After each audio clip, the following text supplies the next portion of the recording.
This is a 2006 Yamaha Rhino engine case, and this little ring down here inside this bearing housing, this is you see this aluminum ring is welded. It's part of the case. It's a stopper. There's two bearings that go down inside, and upon removal, this was hit on an accident on the other side, and it basically cracked this holder. So all my parts. This is my new engine case off of a 2006 Yamaha Grizzly, and you know, these engine cases have tolerances and measurements, and so if you replace an engine case, you may need to replace the shims. And you can purchase new shims. You can do a calculation. There's different methods. You could subtract the numbers on your case here. This one is stamped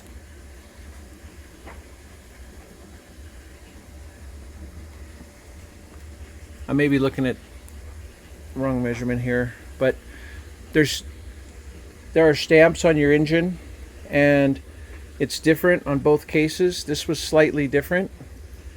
So one way you can tell is you can actually subtract these numbers from your original case. And there's supposed to be a stamp on the inside of this housing, and there's also supposed to be a stamp on the pinion gear. There's a pinion gear inside here, and then there's a pinion gear inside the motor that mates up with this pinion gear. Pinion gear is right inside here. And there's another pinion gear on the inside, and these are supposed to have, those gears are supposed to have stamps on them. So if you Google search, I made up a Excel spreadsheet that had, basically it has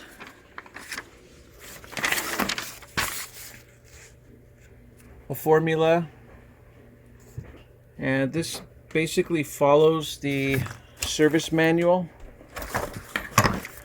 Service manual has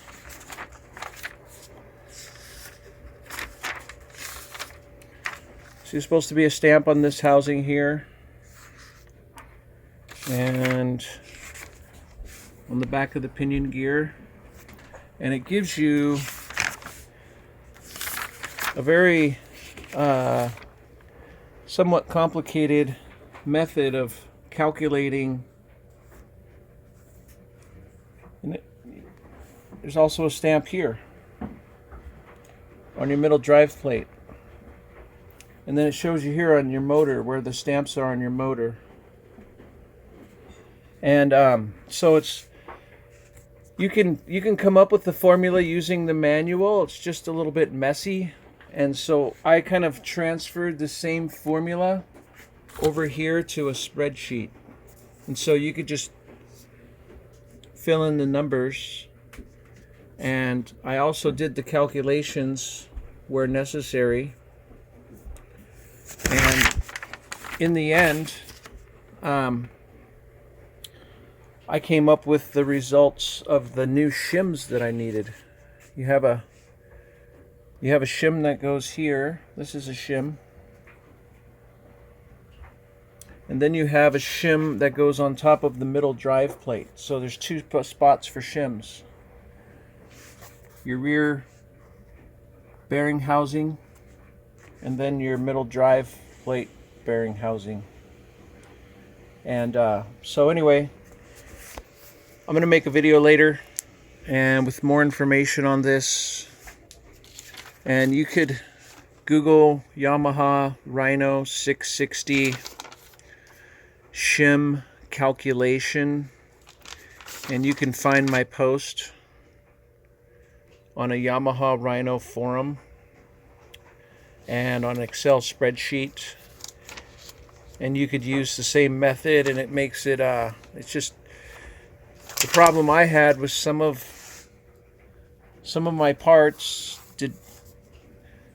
did not have a stamp on it, nor did my pinion gears. This is supposed to have a stamp, and this is supposed to have a stamp. And from what I've heard, there's a lot of people that have found that there's no stamps on these. So in my method, what you do is you use the old engine case, okay, and your shims. You can measure your shims with a cheap, just measure your shims. You could determine the calculation of your shims. And so when you're filling this out, you put your shim thickness in the calculation, and you can figure out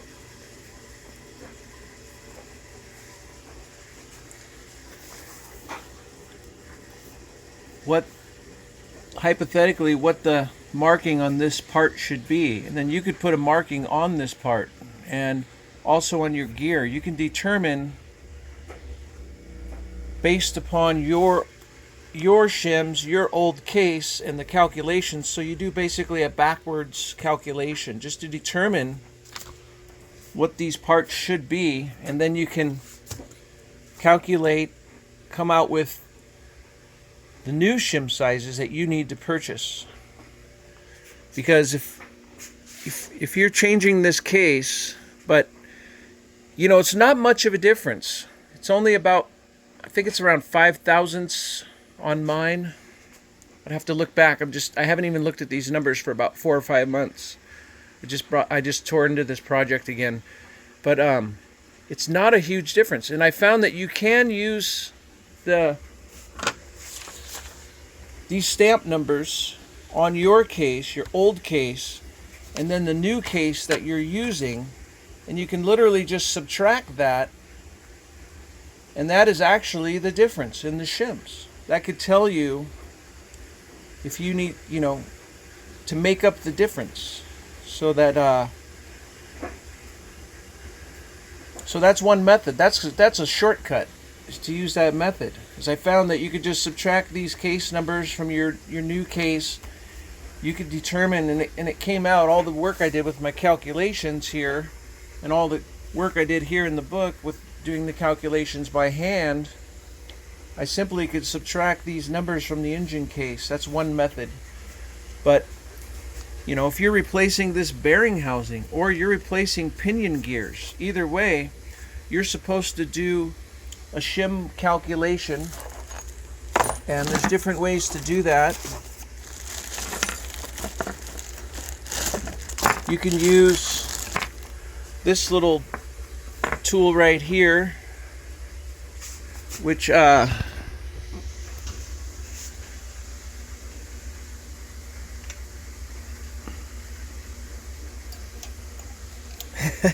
got to look at the instructions. I might be putting on this on the wrong spot, but I believe it goes on here, and then you want to use a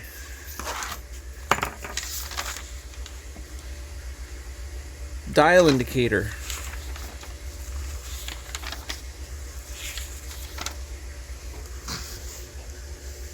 You want to set up a dial indicator, and actually there, it's the rear bearing housing that you set it up. So I'm gonna put this here, and then I'm gonna set up my dial indicator.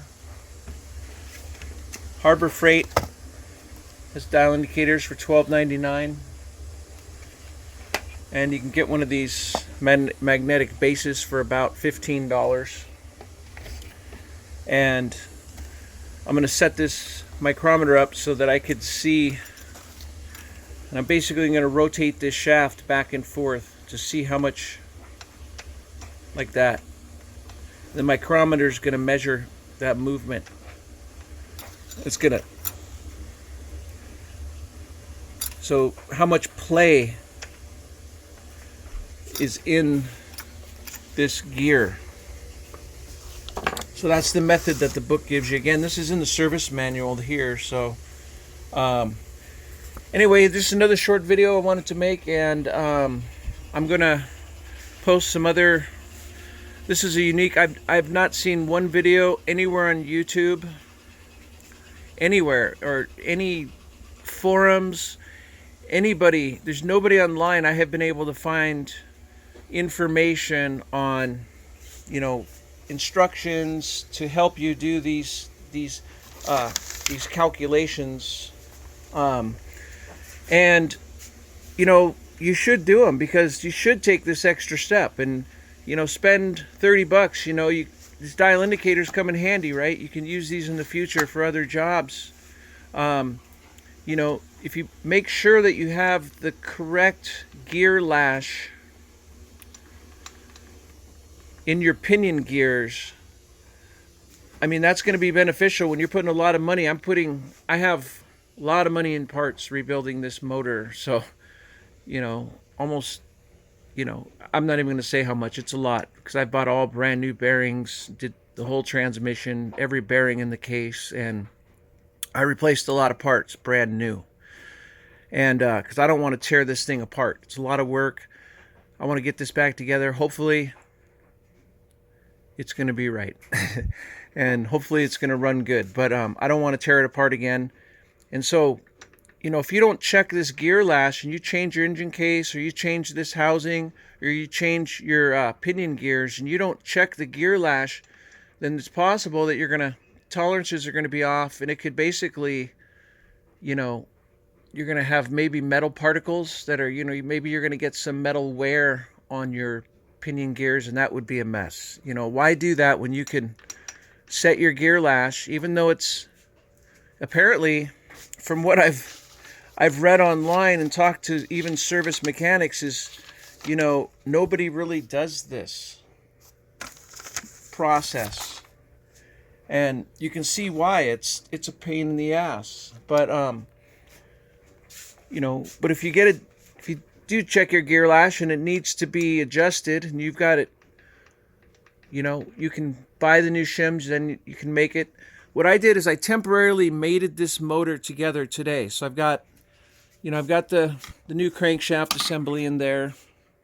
I've got all the new bearings in there, but it's just a dry run. I'm going to take this engine, I'm going to take it apart again. So what I did is I just,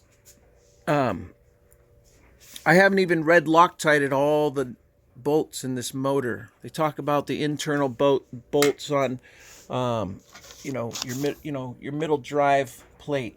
You know, you want to use red Loctite on all these bolts inside. You want to use them on your oil pump. You want to use them on a lot of different parts in the motor, so that the vibration, they don't come loose and come apart in your motor, and it's going to ruin your whole motor, right? So I haven't even done that yet. So before I red Loctite everything, I got it to the point of having the bearings installed, put the crankshaft in, installed. So now I mated the engine. I put another video on that, a short video.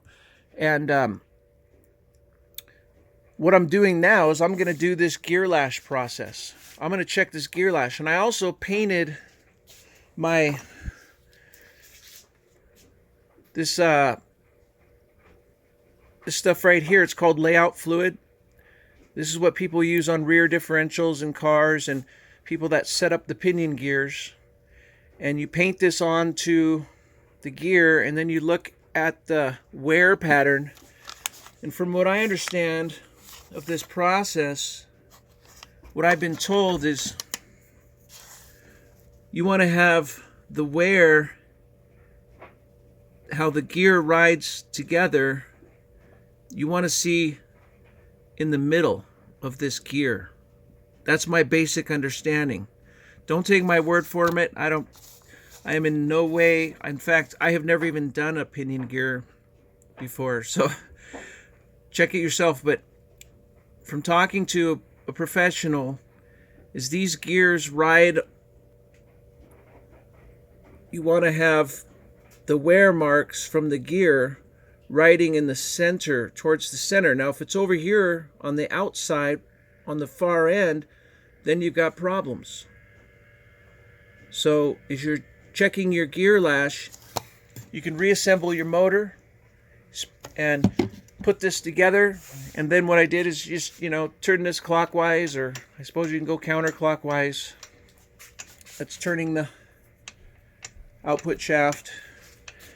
And now I'm going to check, I'm going to double check it. So I'm going to do that. I'm going to use this method, which is one method, and then I'm also going to use the micrometer method. So it's kind of a double check. So I'm going to rig this up, and I'm going to see how much play is in this.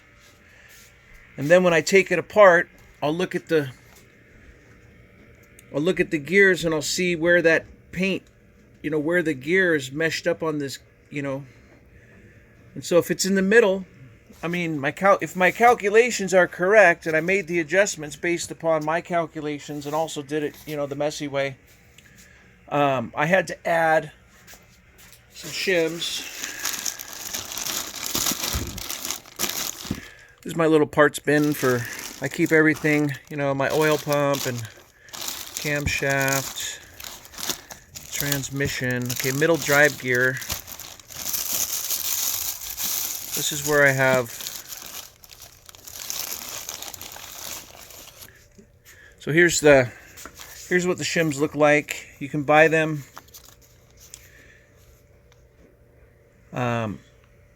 This doesn't have I don't have the actual size written down on this, but basically, based upon the calculation and based upon the engine case, I needed to add a slightly thicker shim on either the output bearing housing, the rear bearing housing, or the middle drive plate.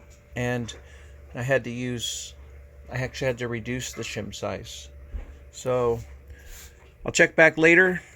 Sorry, it's a long video. I'm not going to spend a lot of time re-editing, going over these. I'm not a professional. I'm just covering some basic areas to help people that I have found no resources online or instruction anywhere. So hopefully this helps somebody make sense of it, and possibly helps them in if they're in the same situation as I am. So this is a rough video. I hope it helps somebody, because it's a pain in the ass finding all the information on how to, figuring out your shim calculations. All right, over and out.